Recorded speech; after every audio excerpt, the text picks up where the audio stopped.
So I have a funny story about, so I was raised like really conservative Christian and I went to church every Sunday.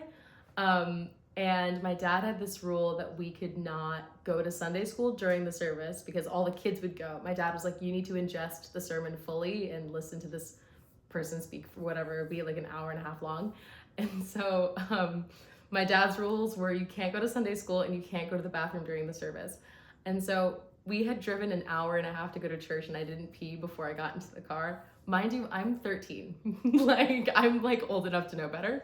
And so we, like, there's a part of the service where like you, greet the people around you and you give them like the blessing and the peace or whatever. And so during everybody giving the God be with you and the peace or whatever, I sprinted out of the church and ran to the bathroom. And I like ran to the bathroom because so my dad couldn't see me because I was gonna make it back in time, I thought. And I started peeing and I was like, okay, yeah, I feel so relieved. And then I looked down and I was like, why am I wet? Like, why, why are my legs wet? And the toilet seat was closed. So I had pissed like all over the seat.